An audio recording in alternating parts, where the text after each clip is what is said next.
Вітаю вас, мае сябры! З вами канал «Казкі на канапе». Сёння прадоўжым знаёмства з кнігамі, прыгодніцкімі, гістарычнымі такімі кнігамі беларускага пісьменніка Олега Грушэцкага. Сёння я вас пазнаёмлю яшчэ з двумя кніжкамі. Пакуль што будзем весці размову пра другую кнігу, якая называецца «Рыцар Янка і каралеўна Мілана.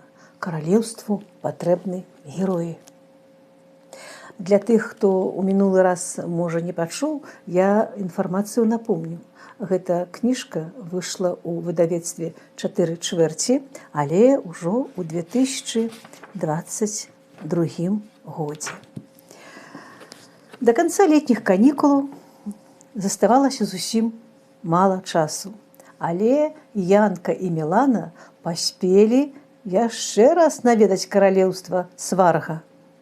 У адзін з летніх дзён, калі дзядуля пайшоў у краму, каб набыць электралямпачку для каморы той жа самай, дзе ўсе такія адбываюцца падзеі чароўныя, дзеці ўбачылі, што ён зноў не закрыў яе на ключ. І, канешне ж, завіталі ў каморку. Ды прыкмецілі там яшчэ вужа, які усімі сіламі падаваў ім знакі, паказваў нешта, што Янку і Мілану чакаюць у каралеўстве Сварга. І дзеці зноў, што праз чароўнае люстэрка, ступілі разам з вужом у залюстрэчча. Ад яго ж, ад гэтага вужа, дзеці даведаліся, што за тыя 7 гадоў, якія прайшлі з моманту іх вяртання ў наш свет. Гэта, канешне, 7 гадоў па мерках жыхароў каралеўства Сварга. А на самой справе усе гэтыя падзеі адбываюцца на працягу аднаго лета, летніх канікул. Многа чаго адбылося ў каралеўстве за гэты час. Яго, на жаль, захапіў яшчэ больш магутны і злы вядзьмак Семаргал, які мог пераўтварацца ў ваўка з крыламі сокала. Гэты страшны пярэварацень захапіў у палон караля Мацея, былога рыцара, якога жыхары каралеўства абралі на гэты пост пасля перамогі над волхам. Мудры пугач быў вельмі рады новай сустрэчы з Янкам і Міланай, якім выпалі новыя выпрабаванні. Па-першае, патрэбна было вызваліць з турэмных мураў караля Мацея, а па-другое, згуртаваць вакол сябе жыхароў каралеўства, каб аб'явіць вайну Семаргалу. Разам са сваімі паплечнікамі Янка і Мілана распрацавалі план, як лепш за ўсё гэта зрабіць. Добры быў план, а я хачу трошкі зрабіць такое адступленне і сказаць вам, што вельмі цікава ў гэтай кніжцы чытаць аб тых падзеях, якія разгортваюцца вакол нашых герояў. І мяне вельмі асабіста ўразіла апісанне рыцарскага турніру, які ладзіўся у палацы Семаргала, у якім маглі прымаць удзел усе годныя рыцары гэтага каралеўства.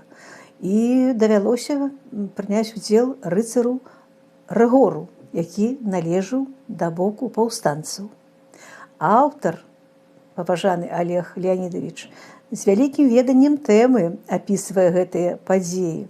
І гэта не выпадкова, лічу я так, бо ў свой час ён быў удзельнікам першага беларускамоўнага летняга лагеру Грунвальд. А вы ж ведаеце, ты, хто пастарэйшы, можа, з вас, што у Новаградку, в нашым беларускім горадзе, зараз не ведаю, а ў свой час, гадоў 10-15 таму, ладзіліся рыцарскія турніры. І я аднойчы мела такі гонар глядзець на гэта відовішча. Вельмі захапляльна. Я зачытаю вам урывак тых падзей, якія адбываліся перад рашаючай бітвай з Семаргалам за волю, але перш зраблю невялічкае адступленне. Справа ў тым, што паўстанцы захапілі ў палон сына і дачку караля Семаргала. Падчас, калі яны ехалі ў багатай карэце, пры добрай ахове на вось гэты самы турнір бацькава каралеўства, бо жылі яны ў іншым месцы.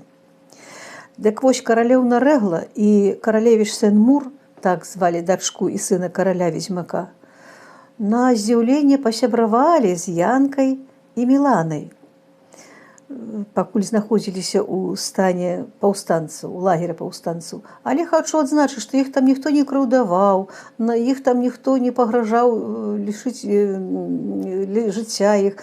Яны вельмі там добра сябе пачувалі. І аб гэтым, канешне, аб тым, што дзеці знаходзяцца ў лагеры паўстанцаў, каралю Семаргалу паведамілі і прапанавалі яму вырашыць усе гэтыя справы ў сумленнай бітве. Так вось я вам зараз зачытаю маленькі урывак пра гэту бітву, як яна адбывалася. І вось настаў рашучы момант. Два вялікія войскі паўсталі адзін насупраць аднаго. Цяжка было нават сказаць, колькі ваяроў выставілі абодва бакі. Перад пачаткам бою на цэнтр поля з'ехаліся Семаргал і Янка, каб правесці апошнія перамовы. Незвычайнага каня Семаргала было бачна здалёк, ды і не конь то быў увогуле, іншаму б зрабілася не па сабе, толькі ад аднаго яго выгляду. Вялізны цёмна-шэры воўк памерам з добрага каня. Па баках яго былі размашыстыя сакаліныя крылы, а грыва яго час ад часу займалася агнём. Было нават цяжка зразумець, як агонь не апаляе вершніка. Янка і Семаргал накіравалі сваіх коней насустрач адзін аднаму. Было відаць, як па слядах ад капытоў семаргалаўскага скакуна чарнела ды загаралася трава. Глядзелася даволі жахліва. Папраўдзе, гэта і на Янку не магло не паўплываць. Такой істоты ён яшчэ ніколі ў жыцці не бачыў. Але ён не даваў страху вырвацца вонкі і імкнуўся нічым не выдаць сваёй трывогі. Выхавана ён саступіў старэйшаму слова. «Перад тым, як пачаць перамовы, мне трэба ведаць, што з маімі дзецьмі», – сказаў Семаргал. «Мы сказалі пра гэта вам у лісце. Нам шкада, што так атрымалася. Яшчэ раз асабіста і ад усіх нас прашу прабачэння за гэты выпадак. З каралевічамі ўсё ў парадку. Мы гатовы іх адпусціць. Мы трымаем сваё слова». Так адказаў Янка. І падаў знак рукой. Група пярэдніх вершнікаў расступілася, і Семаргал убачыў сваіх дзяцей. Яны выехалі на поле і няспешна паскакалі ў бок бацькі. Ён ветліва усміхнуўся ім, кіўнуў, каб рухаліся далей, у бок яго войска. «Мяркую, гэта пытанне вырашана?» – спытаў Янка. У адказ Семаргал згадзіўся. «Ваша сям'я зноў разам, і каб пазбегнуць бессэнсоўнага кровапраліцця, мы прапануем вам вярнуцца разам у сваё роднае каралеўства, а гэтае пакінуць тым, каму яно належыць па праве». «Вы мне пагражаеце?» – насупіўся Семаргал. Суровы настрой гаспадара перадаўся яго скакуну. Той занерваваўся, ударыў капытам па зямлі, ажно іскры паляцелі. Незадаволена чмыхнуў, і з яго ноздраў вырваліся воблакі дыму. Янку здалося, што на імгненне нават бліснулі язычкі агню. Усё гэта напалохала яго каня, і той трохі падаўся ў бок і нервова заматляў галавой. Але Янка ўпэўнена ўзяў яго за павады і супакоіў. «У маіх словах не было пагрозы», – без сполоху цвёрда адказаў Янка. «Але толькі народ, які нарадзіўся на гэтай зямлі, вырас на ёй, гатовы бараніць яе нават цаною свайго жыцця. Толькі ён мае права на яе. А вось я лічу правы ў таго, хто мацнейшы, і тут мацнейшы я. Мае войскі раскідаюць ваш, так бы мовіць, народ хутчэй, чым вы паспееце апамятацца і сцяміць, на якое глупства вы надумаліся. Наш народ будзе змагацца за сваю зямлю. Вашы ваяры змагаюцца за грошы. таму і біцца да перамогі больш жадання будзе ў нас. На адным жаданні далёка не дойдзеш. Што ж, давядзецца мне вас правучыць, сказаў Семаргал і павярнуў свайго скакуна, прышпорыўшы яго. Страшэнная істота расправіла свае шырокія крылы, узмахнула імі і ўзняла вершніка над зямлёй. А Янка пусціў каня галопам у напрамку да свайго войска. І, выхапіўшы меч з ножнаў, узмахнуў ім над галавой і гучна скамандаваў: «Рыхтавацца да бою!» Па войску разнесліся радасныя баявыя воклічы. Воіны былі напагатове. Усе прагнулі сысціся з ворагам і біцца да канца. Янка праскакаў перад войскам, аглядаючы шыхты, затым спыніўся і звярнуўся да паўстанцаў. «Вы прыйшлі змагацца за сваю волю, за зямлю бацькоў, каб адстаяць свой родны край. І сёння тут вы гэта зробіце для сябе, для сваіх нашчадкаў, каб хадзіць вольнымі па зямлі з высока паднятай галавой. Тым, хто сёння застанецца ляжаць у гэтым полі, скажу так: той, хто памірае за радзіму, не памрэ ніколі. Вы будзеце жыць вечна ў памяці народа, жыць у сэрцах тых, за чые жыцці і шчасце вы змагаліся, не шкадуючы сваіх галоў». Ну, вось пасля такога прызыву, канешне, былі такія падзеі, змагаліся, і цяжкая была такая перамога. Але напрыканцы ўсё завяршылася добра, і я вам зачытаю, што ж было ў канцы гэтай кніжкі. Нарэшце ўсё было скончана. Каралеўства ўратаванае, кароль вызвалены, а тыран не толькі сышоў, але цяпер і дапаможа ў аднаўленні гэтага каралеўства. Хаця дастаткова было проста даць волю народу працаваць на сваёй зямлі і не адбіраць у яго апошні хлеб, а ён і сам пабудуе сваё шчасце. Янка з Міланай і на гэты раз далі рады цяжкой задачы. Падавалася, цяпер яны могуць спакойна вяртацца дадому. Але ў гэты раз нешта іх быццам трымала. Тут было так прыгожа у гэтым каралеўстве. Іх паважалі, кожны быў ім рады і шчыра ўдзячны. Але ўсё гэта было не тое. Іх утрымлівала тое, што яны здабылі сяброў. І хоць не было адкрытых заляцанняў, але Янку прыцягвала Рэгла сваёй шчырасцю і дабрынёй. А Рэглу прываблівала ў Янку тое, што ён быў не па гадах мудры і мэтанакіраваны. У ім адчувалася ўнутраная высакароднасць, шляхетнасць. А Мілане спадабаўся Сен-Мур сваёй смеласцю і рашучасцю, уменнем адстойваць свае перакананні. А яму прыйшлася да спадобы яе прыгажосць. Апроч таго, яна вылучалася добрым выхаваннем, была разумнай, а таксама была цікавым суразмоўцам. Кароль Мацей трыумфальна вярнуўся ў замак, быў зладжаны пышны баль. І на гэты раз усе цешыліся шчыра і ад душы. І на тым балі былі і Янка з Міланай, і каралевічы, і ўсе іх сябры, Пугач, браты Вернігара і Вернідуб, вайскаводцы і многія іншыя. Быў там і Семаргал, якога спрабавалі ўсё ж прабачыць. Святкавала каралеўства, бо нарэшце наступіў мір і спакой. Ну, вось так завяршаецца гэта кніжка. І, канешне, летнія вакацыі гэтыя Янка з Міланай дакладна запамятаюць на ўсё жыццё. А ці вернуцца яны калі ў гэта каралеўства, ніхто не ведае. Ну, можа, яшчэ і адбудзецца. Вось так заканчваецца другая кніга трылогіі пра Янку і Мілану. І сёння ж я вам яшчэ хачу паказаць трэцюю кніжку «Рыцар Янка і каралеўна Мілана. Агонь і лёд». Яна не менш цікавая, хачу я вам сказаць. І тут ужо дзеянне адбываецца падчас зімовых вакацый Янкі і Міланы. Яны зноў прыязджаюць у вёску да бабулі і дзядулі на калядныя святы. А вы ж ведаеце, што падчас каляд адбываюцца самыя неверагодныя чарадзействы. І пагуляўшы, пакалядаваўшы, атрымаўшы падарункі, Янка з Міланай усё ж не стрымаліся, каб не заглянуць у дзедаву каморку і адправіцца ў іншы партал. І адправіліся яны зараз у каралеўства Сварга, але прыбывалі яны яшчэ і ў каралеўстве Вагорыя. А ў гэтым каралеўстве Вагорыя каралём стаў сын таго Семаргала Сен-Мур і правіла каралева Рэгла.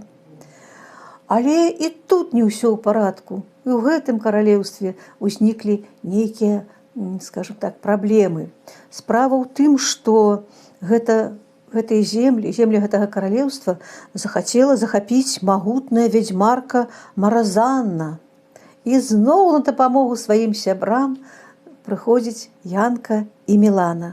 Адарвацца ад чытання этой кніжкі, хачу я вам сказаць, немагчыма. Я яе праглынула, скажем так, наколькі гэта было магчыма ў маім узросце. Я вельмі бачу, што і па гэтай кніжцы «Агонь і лёд», і па іншых кнігах аўтара, мне здаецца, будзе калісьці знят фільм, таму што настолькі яно цікава, настолькі захапляльна, што глядзець і слухаць гэта, і чытаць, канешне, гэта вельмі, вельмі добра. А я вам хачу толькі пачытаць апошнюю староначку кнігі «Агонь і лёд», якая называецца «Усё таксама адбылося добра. Слава героям, слава каралю, слава пераможцам». Паўсюль раздаваліся ўсцешаныя воклічы. Іх сустракалі з сапраўдным трыумфам, асабліва Янку з Міланай, которые ізноў усіх выратавалі і дапамаглі здабыць перамогу. Надыходзіў світанак, наставаў новы дзень, а з ім і новыя надзеі, новыя чаканні. Нарэшце мясцовых жыхароў з'явілася вера ў будучыню, вера, што наперадзе іх чакае нешта лепшае, светлае, і дзякавалі яны гэтым, найперш нашым юным героям. Наступным вечарам, пасля добрага адпачынку, быў баль у гонар перамогі да самага ранку. Шмат добрых слоў гучала ў адрас рыцара Янкі і каралеўны Міланы. Сен-Мур настолькі быў у захапленні ад геройскага ўчынку дзяўчыны, што ў пэўны момант нават не вытрымаў і прызнаўся: «Ох, я палічыў бы за вялікі гонар, калі б шляхетная асоба з такім вялікім і смелым сэрцам пагадзілася б стаць маёй каралевай». «Дзякую вам, такая хвала цешыць, толькі мне пакуль і думаць рана пра такое», – адказала Мілана. Кароль не пярэчыў, ды і прагучала з яго вуснаў гэта хутчэй менавіта як камплімент, але Янка не ўтрымаўся ды ціха пажартаваў: «Ну ўсё, не бываць мне братам каралевы», што ў яго сястры выклікала толькі усмешку. Што ж, варажба на каляды з саломінкамі лічы не падманула. Чым не багаты жаніх насамрэч. Але і добрае калі-небудзь ды заканчваецца. Як бы тут не было файна, як бы іх тут не цанілі ды любілі, а трэба было вяртацца дадому. Нават у герою ёсць бацькі, родныя, якія іх чакаюць. Развітвацца заўсёды сумна, асабліва, калі так шмат разам перажытага і пройдзенага. Звяртацца так далёка пешу, стомленым апошнімі падзеямі. Ну што, цмоку, зробіш нам апошнюю паслугу?